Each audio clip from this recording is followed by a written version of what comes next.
So okay guys, eto another day, another vlog tayo. So yon mga guys, halos 4:35 na ng umaga at napakaagang nagising ni Daddy Jepo nyo. At dali-dali na nga akong naghilamos para naman ready na nating salubungin ng umaga mga guys. So for today's vlog mga guys, yan. Tayo ang magsasaing at magluluto ng breakfast ni Mami kasama na yung kanyang babaunin. So, ako yung gagawa nito ngayon mga guys kasi nga yung nanay at tatay ko wala pa. At mamayang kaunti pa daw yung kanilang uwi. Pero okay lang to mga guys, ine-enjoy ni Daddy Jepo nyo yan. So, yon sinalang ko na yung ating isasaing mga guys. So, after nga nun mga guys, yan, hiwa lang tayo ng ating mga pang-aromatics para sa ating iluluto ngayong umaga mga guys. So yan, aromatics pa si Daddy Jepo nyo.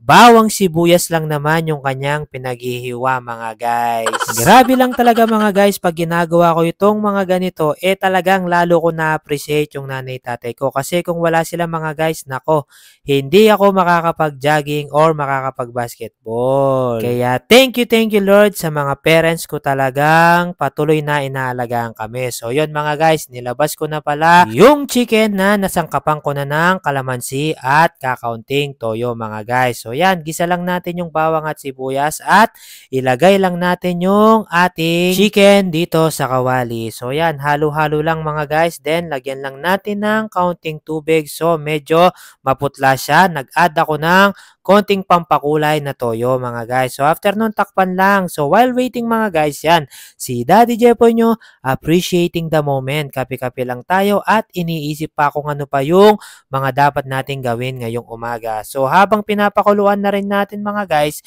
yung ating niluluto, yan, si Daddy Jepo nyo magbubukas na ng tindahan. So 'di ba? Pansin nyo naman mga guys, habang nagluluto si Daddy Jepo nyo, kaya niyang isabay yung kanyang munting negosyo. So ito, tuloy-tuloy lang talaga ako mga guys and always appreciating the moment na nagagawa ko itong mga bagay na ito mga guys. Lalong-lalo na yung nasuserve ko yung aking asawa. So habang tulog siya guys, yon, pinag-prepare ko na siya ng kanyang makakain mga guys. So yan, bali sabay kaming magbe-breakfast ngayon ni mami ko. So ginawa ko na rin siya ng coffee mga guys, yan, para naman sobrang may paramdam ko sa aking asawa kung gaano ko siya kamahal. So ikaw, kung gusto mo ring may paramdam sa asawa mo kung gaano mo siya kamahal, yan, iserve mo lang siya. At eto guys, papakita ko sa inyo si Mrs. ko. Yun, okay naman daw yan, parang wala pa siya sa kanyang sarili kasi nga bagong gising lang siya mga guys. At ayun naman nga daw guys, nasarapan naman daw siya. So dahil nga nasarapan siya,